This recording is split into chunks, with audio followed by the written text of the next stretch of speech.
Mahilig ka ba sa fried chicken? Pues sa video na to, aalamin natin kung alin sa mga convenience store dito sa Japan ang may pinakamasarap na manok. So tara, ika nga dito.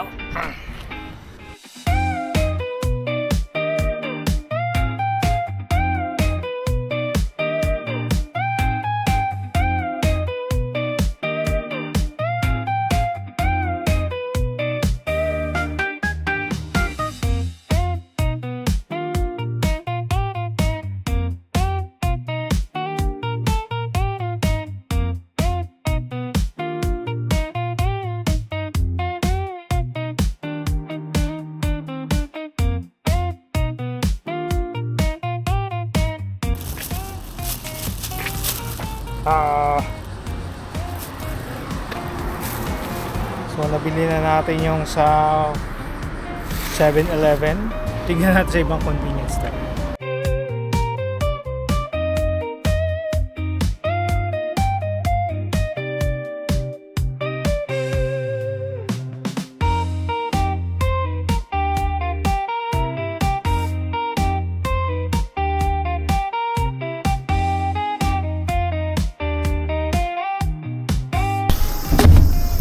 Yun, next natin si Ministop. Actually, hindi siya ganun kasikat no, sa Japan.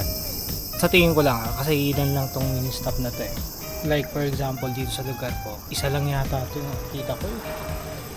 So, tingnan natin.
Each convenience store dito sa Japan is may kanya-kanyang gimmick.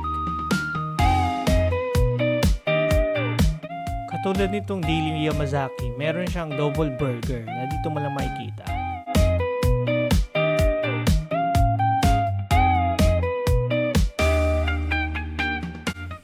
So ito yung double burger niya, no? So since nandito na tayo, try na rin natin.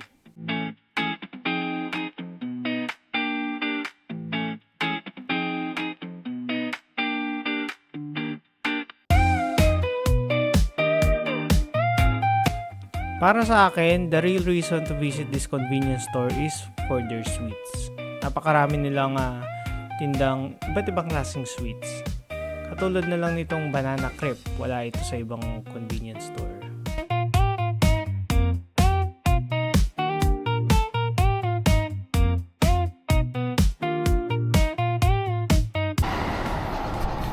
Bihira yung last customer, binili lahat yung my chiki. Spicy lang tuloy na punta sa atin, pero okay lang.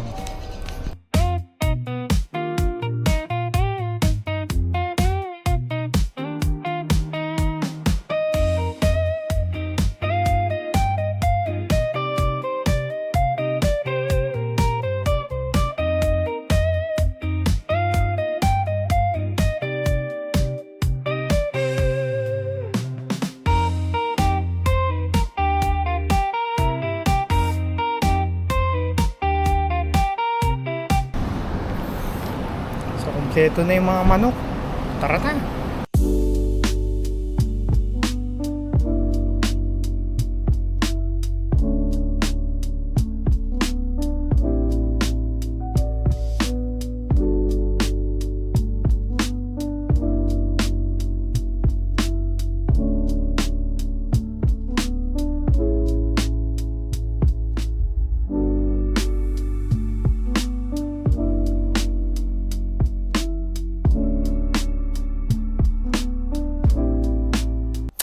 So yun, nakabuild na nga tayo ng manok.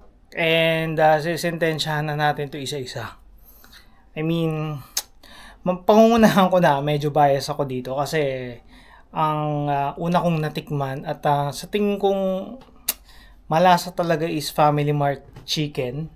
I mean chicken sa Family Mart. Pero titikman pa rin natin yung iba. So, yun. Tara! Yun! Ang init! Sa wakas nakauwi rin tayo. No? Medyo ginabi na. So, nalibot natin yung 5 convenience store dito sa Japan. Alam ko meron pang iba. Pero usually, ang pinakasikat talaga is yung 3. Yung 7-Eleven, then yung Family Mart, then yung Lawson. Yung Ministop, tsaka yung lalo na yung Daily Yamazaki. I think hindi masyadong sikat. Pero wala kasi ako nakikita masyadong Daily Yamazaki dito sa Japan. So, tikman na natin yung manok. Ito try natin yan ng may kanin. Hindi naman pwedeng walang kanin yan. So, unahin natin dahil chicken. Unahin natin yung hamburger. Yay! Ewan ko ba ito bumili ng hamburger? Kakaiba kasi siya eh. Sa Yamazaki mo lang siya makikita actually. So, unahin natin tong sa Daily Yamazaki. Spicy chicken ang nakalagay. Actually, hindi ito yung main chicken nila. Meron dong mai chiki. Pero, inubos ng buwisit na Japanese dun eh. Nakita siguro na nagbibideo ko. So, pinakyaw niya. Anyway, pareho lang naman lasa nito. Spicy lang. So, yan. Sunod natin yung sa Ministop. And, hindi rin ito yung main. Pero, spicy to. Pero, ganun pa rin ang lasa. Wala nang pinagkaiba. So, spicy chicken ng Ministop. Ito sa Lawson, Manmaru chicken. I think this is bago lang to na product. Hindi ito yung main. Pero since bago to, tsaka mukhang ilalaban nila to sa mga ibang manok sa competition nilang convenience store, ito na yung kinuha natin. Yan. Ito, chicken ng 7-Eleven. Medyo secret. Yan. Ito main nila talaga to. Yan. At ang undefeated na chicken Fami Chiki. Kulang pa ng N, no? Anyway, ito talagang kahit mga foreigner ang tanongin mo ilalaban nila yan. So, sisintensyahan natin tong mga manok na to. Pero ito hiwalay na natin kasi alam na natin ang lasa niyan eh. Simulan natin simulan natin dito sa Yamazaki. Game. So, unahin natin kay Daily Yamazaki. Buksan to. So, ang pagbubukas nito iba-iba rin. No? Tikman natin siya ng walang kanin.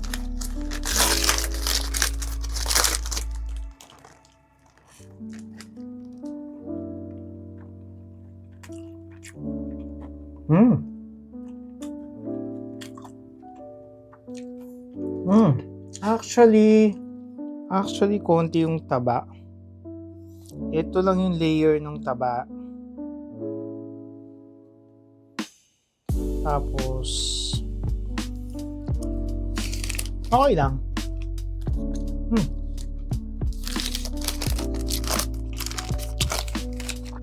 Sunod natin si Ministop. So, nahati siya sa gitna. Red chicken.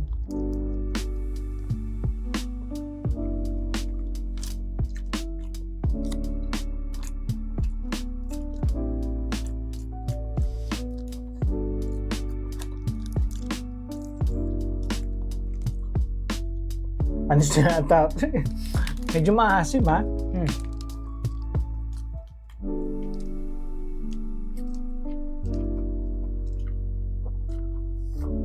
May distinct siyang lasa na hindi ko, tsaka ang bland. Ang tamlay niya, bro. Ang tamlay ng manok niya, bro. Yun, no? Talagang wala lang. Breading tapos manok. Nako. Tsaka parang panis. May lasa siyang kakaiba.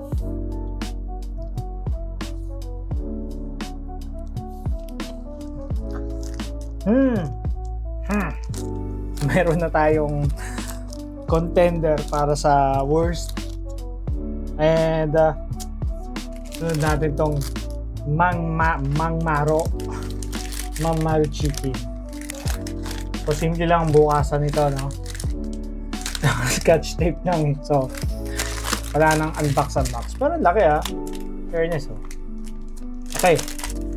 Tapos ang late lang ng manok. Kaya siya Mangmaro kasi bilog. So yun. Tikman na natin.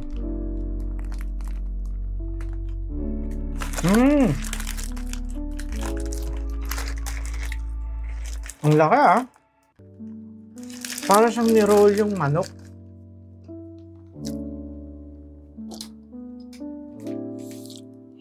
Ayun naka-roll yung manok. Naka-roll yun, nakapalaman yung ewan ko ba? Nakapalaman yung manok, no? Tsaka ang laki niya. Kumpara doon sa iba, 248 yen. Feeling ko bago lang siya kaya bago pa lang siya kaya medyo mura sa pangkagat.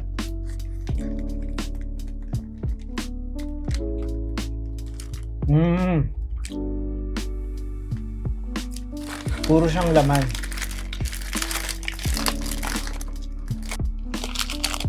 Sunod natin si Family Chicken, si 7-Eleven. Okay. Like parang dun sa Lawson. Wow. Look at that. Look at that manok. Diba? Parang KFC. Talagang So, kagatin na natin to.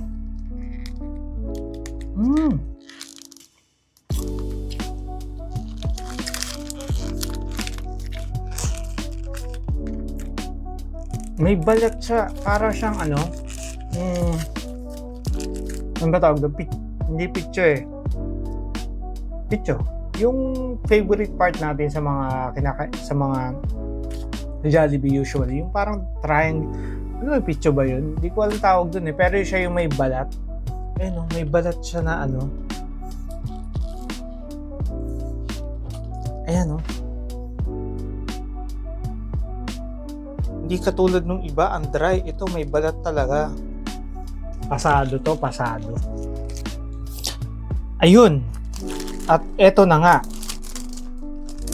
The undefeated. Walang tatalo. Malalaman nyo kung bakit. So, reveal na natin yan. Diba?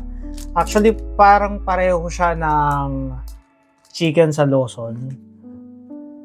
Pero ito, sigatin natin daan.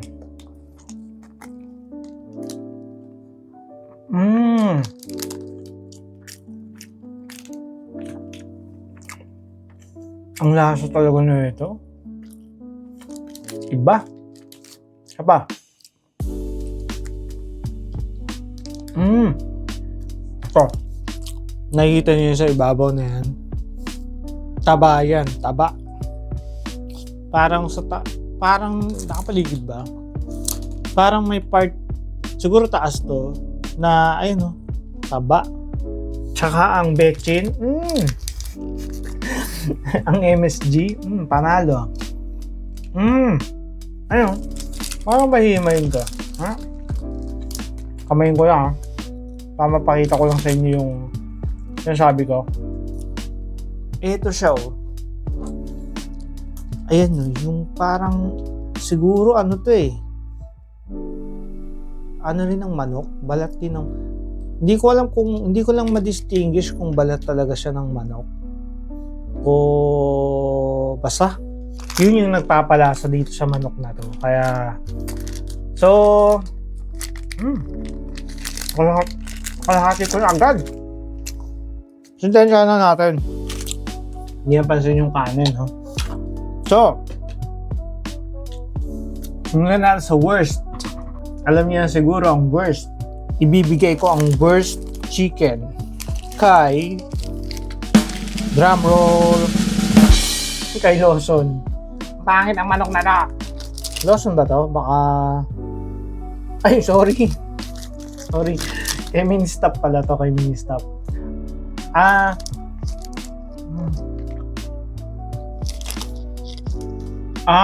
Alam ko na yung lasa na yung Tabasco. Nakalagay nga pala doon Tabasco. Pero ganun pa man, hindi siya masarap kasi dry eh. Kahit initin mo to, dry pa rin talaga to eh. So, isusunod ko yung siguro kay Daily Yamasaki. Although, masarap siya, may taba rin siya kaso hindi ganun ka ano. Teka ba, magbago isip natin. No?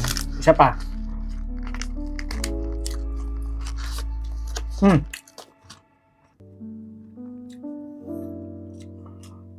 Medyo matigas yung manok. Yun lang. Sabi ko, sa pangalawa siya. Pang-apat siya. So, ang susunod natin siguro, wala tayong magagawa eh. Itong top 3 na to, actually kung isipin mo, no, talagang, kasi ang magiging top 3 is yung sa Lawson, yung Mangnaru. Tapos sunod ko yung sa 7-Eleven. Siyempre dahil bias tayo, number 1 pa rin si Family Mart, Family Chicken. Yun. Oo nga, no? Yung top 3 talaga, no? Lawson, 7-Eleven, tsaka Family Mart. So, yun lang ang video natin for today. Sa mga nagtitipid na pupunta dito sa Japan, magandang, ano nga ba to? Alternative yung mga convenience store dito. Talagang may mga products sila na, nagko-kompetensya kasi sila eh. So, may mga products sila na doon mo lang sa kanila makikita. Hindi ko na vlog yung ibang mga product nila, pero meron akong binibiling chichirya, for example, sa 7-Eleven mo lang makikita. Ganun din sa Family Mart, meron din sila. Sa Daily Yamasaki kanina, meron silang bago yung, puro sweets dun sa Daily Yamasaki. So, one of the reasons siguro bakit hindi ganun kasarap yung manok. Anyway, katulad nitong banana, ano nga ba to? Banana crepe ang nakalagay dun. So, puro sweets, baka yun ang forte ng convenience store. So, yun lang for this video. Mabilisang vlog lang kasi medyo busy sa trabaho. Anyway, hopefully may natutunan kayo. And yun nga, pag pumunta kayo dito sa Japan, huwag niyong kalimutang bisitahin ang mga convenience store. So, isa yan sa mga dapat pupuntahan nyo dito. Anyway guys, see you sa next vlog. Kita-kits!